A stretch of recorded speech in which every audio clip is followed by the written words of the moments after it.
मेरी शादी में बाधा आ रही है।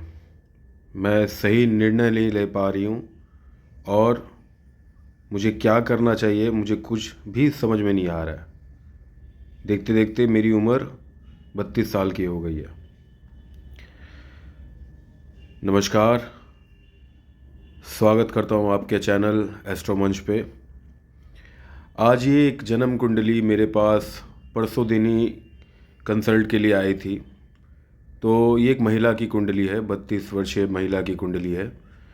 उनका जो सवाल है और उनकी जो असुविधा है वो शादी से रिलेटेड है कि 32 साल की हो गई, अभी तक शादी नहीं हुई है और हमेशा जब भी कोई रिश्ते के लिए आते हैं तो वो कट ऑफ हो जा रही है या बीच रास्ते में रुक जा रही है मैटर, या मतलब रिश्ता बन के भी टूट जा रहा है। मतलब संजोग बन रहा है लेकिन फिर टूट जा रहा है। तो ये सारी चीज़ें, ये सारी मतलब वार्तालाप उनके बीच में, उनके हमारे बीच में हुई है। तो वो मैं आपको यहाँ पर, और मैंने उनसे सबसे पहले परमिशन लिया कि मैं क्या इस विषय में, मैं कुंडली, आपकी कुंडली के विषय में मैं वीडियो बनाना चाहता हूँ, तो क्या मैं बना सकता हूँ। तो उन्होंने कहा जी सर आप बनाइए, कोई असुविधा नहीं है, मुझे भी अच्छा लगेगा। तो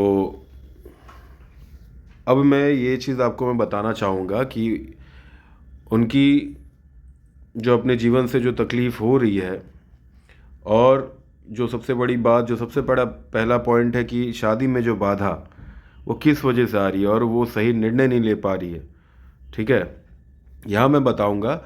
तो उनसे मेरी जितनी भी वार्तालाप हुई है उसमें जो जो संक्षिप्त में जो भी मेजर पॉइंट है वो मैं आपसे यहाँ पर साझा करूँगा कि जैसे भी कभी भी आपको ऐसे कुंडली अगर आपको नज़र आती है, ठीक है, या आता है कि जब भी कुंडली में ऐसे संजोग बनते हैं तो आप कैसे समझेंगे, कौन से योग से या फिर ग्रहों की कौन सी युति से ये सारी परेशानियां उठ के खड़ी होती है, तो कैसे समझेंगे आप। सबसे पहले देखिए, धनु लगन की कुंडली है और यहाँ वृषभ राशि बनती है इनकी। तो एक तो अग्नि तत्व की राशि के स्वामी अग्नि तत्व के भाव में ही बैठे हुए हैं। ऊपर से देखिए यहाँ राहु विराजमान है। तो ये पॉइंट तो सबसे पहले मैं आपको बताऊंगा कि एक तो राहु लग्न में जब भी बैठता है तो वो डमाडोल, मतलब वो इंसान को इतना भ्रमित कर देता है, इतना मतलब ख्याली पुलाव पकाने वाला हिसाब, और सिर्फ दूर का और हमेशा फ्यूचर का सोचना बहुत अच्छी बात है, लेकिन अपने अतीत से सीखकर अपने प्रेजेंट को ठीक करके। लेकिन ये क्या है, सिर्फ फ्यूचर का सोचना कि फ्यूचर में ऐसा होगा, फ्यूचर में ऐसा होगा, but she is not at all working for her present. ठीक है, तो सिर्फ दूर का सोचना। ठीक है, और सबसे बड़ी बात कि भ्रमित हो जा रहे हैं, ये भ्रमित हो रहे हैं और इनके अंदर सिर्फ भ्रम पैदा हो रहा है कि इनको क्या करना चाहिए और कब करना चाहिए। एक तो राहु यहाँ बैठकर पंगा भी दिलवाता है, पंगे लेते हैं। ठीक है, और जब भी मेरी बात हुई थी इनसे तो ये सारी चीज़ें जो भी उठी है वार्तालाप के दौरान, तो वो सारी बात मैं यहाँ पर मुझे मालूम चल रहा है, याद आ रहा है, तो मैं आपको बता रहा हूँ। तो ये कारण है, राहु बैठकर सप्तम में दृष्टि दे रहा है, वो एक वजह हुई। अब देखिए सप्तम में देखिए केतु विराजमान है। ठीक है, राहु जहाँ बैठेगा ठीक उसके विपरीत केतु भी बैठता है। केतु यहाँ सप्तम में विराजमान है। तो ये तो और भी मतलब यहाँ पर खंडित करने वाले काम हो रहे हैं कि सप्तम में जब केतु विराजमान होता है तो सबसे पहले तो यहाँ पर मैच मेकिंग की बहुत ज़रूरत होती है कुंडली की। कुंडली बिना मिलान करवाए अगर यहाँ शादी के लिए आगे बढ़े तो या तो वो शादी अगर हो भी गई तो बड़ा शो ऑफ होगा, और सबसे बड़ी बात कि शादी होने के बाद ससुराल पक्ष से किसी न किसी तरीके अनबन, और अनबन से भी ज़्यादा ब्लैकमेलिंग चालू हो जाएंगे, मतलब ब्लैकमेल होते रहेंगे ये। ठीक है, ये बहुत बड़ा समस्या है। और इसे बिना कुंडली के मिलान के केतु जब सप्तम में बैठता है तो केतु क्या है, डिटैचमेंट। ठीक है, अध्यात्म रूप से जोड़ता है, लेकिन भौतिक रूप से, भौतिक सुखों से तोड़ता है। तो शादी विवाह क्या हो गए, संसारिक सुख, ठीक है। तो वहाँ पर जब केतु बैठ रहे हैं सप्तम में, स्पाउस के हाउस में, पार्टनर के हाउस में, तो वो डिटैच करवाएंगे। बड़ा दिक्कत परेशानी रहता है मैरिटल लाइफ में, ठीक है। और राहु जब लगन में बैठा रहता है तो इंसान को ऐसा लगता है कि मेरा अब तो अच्छा होने वाला है, अब सब कुछ सही होने वाला है। अगर रिश्ता चल के भी आता है तो अभी ऐसा लग रहा है, क्योंकि वो भ्रम बना रहा है। बाद में फिर वो देखिएगा जाकर ठीक 11th आवर में जाके वो खराब होगा। तो ये राहु और केतु, इन दोनों के बारे में मैंने समझा दिया, लग्न और सप्तम में बैठ के क्या प्रभाव देंगे। तो ये एक कारण है, बाधा अपने तरफ से भी आ रही है और इनके कुंडली की वजह से भी आ रही है। अब देखिए तीसरा सूत्र, तीसरा पॉइंट बता रहा हूँ। मंगल देखिए कहाँ बैठे हुए हैं, मंगल बैठे हुए हैं चौथे स्थान में, सुख के भाव में, घर के भाव में, मन के भाव में। तो मंगल वहाँ बैठ के मन में जो हानि पहुँचा रहे हैं, वो एक अलग तरीके की नेगेटिव ऊर्जा जो ला रहे हैं वहाँ पर। एक तो क्रूर ग्रह हैं और वहाँ बैठकर अपने मन में उनकी स्थिरता नहीं है, तो उस वजह से, और उनकी चौथी दृष्टि पड़ रही है सप्तम भाव में। एक तो वहाँ बैठकर वो मांगलिक योग बना ही रहे हैं, ठीक है। और साथ ही साथ क्या कहते हैं, चौथी दृष्टि उनकी सप्तम में पड़ रही है जहाँ केतु विराजमान है। तो ये समझ रहे हैं, एक तो डिटैचमेंट, ऊपर से वहाँ पर एक जो ऊर्जा की जो स्वामित्व वाले जो मतलब जो ग्रह हैं वो मन के घर में बैठे हुए हैं और मांगलिक योग बना के बैठे हुए हैं। तो ये एक और वजह है बाधा होने की। अब देखिए जो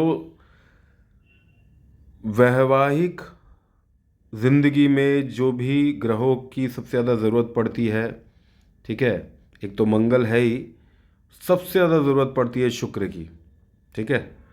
शुक्र देखिए कहाँ बैठे हैं, सस्टेस में जाकर, वहाँ पर उनके साथ चंद्र, बुध और सूर्य।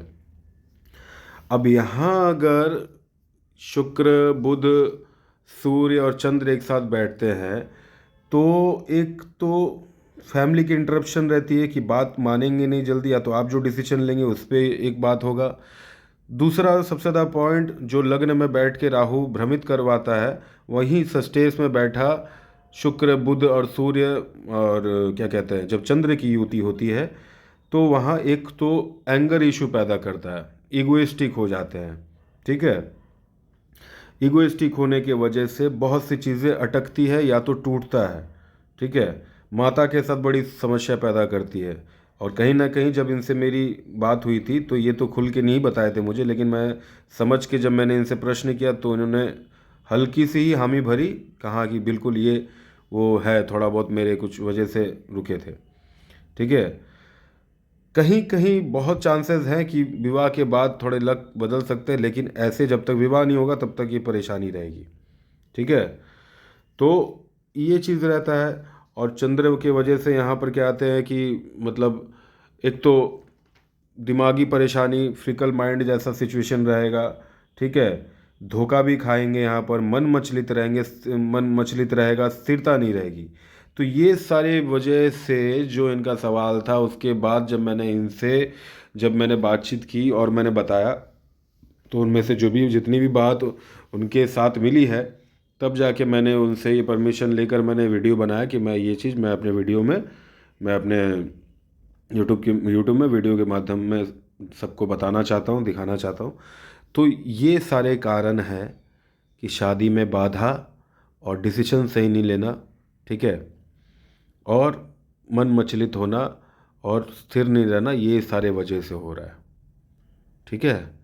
कि यहाँ एक नहीं, 3-4 सूत्र मैंने आपको बताया। एक तो राहु लग्न में, केतु बैठे हुए सप्तम में, मंगल बैठे हुए चतुर्थ भाव में, और बाकी शुक्र, बुध, सूर्य, चंद्र ये स्टेज में बैठे हुए हैं। तो ये इतनी सारी परेशानियाँ एक बार में देगा। अब समझ रहे हैं, 32-33 साल की महिला है, तो इनके प्रश्न में ही वो दुख झलक रहा है। तो मेरे तरफ से जो भी मैंने उन्हें उपाय, रेमेडीज़ बताने की बताई है और बताने की कोशिश की है, और उसे वो, मैं आशा करता हूँ कि वो भी उस तरीके से उसको पूरी तरीके से पूर्ण रूप से संभाल पाए और कर पाए। बाकी आपका बहुत बहुत धन्यवाद ये वीडियो देखने के लिए। इस वीडियो को देखकर समझिए, आप अगर कुंडली देखना जानते हैं तो उसे इस तरीके से मिलाइए, समझिए, परखिए, ठीक है। और अगर कोई बहक रहा है तो उसे राय भी दीजिए उस हिसाब से। बाकी आशा करता हूँ आपको ये वीडियो पसंद आया हो, तो इसे अपना प्यार दें, अच्छे से रहें, स्वस्थ रहें, अपना ख्याल रखें। हर हर महादेव, हरे कृष्णा।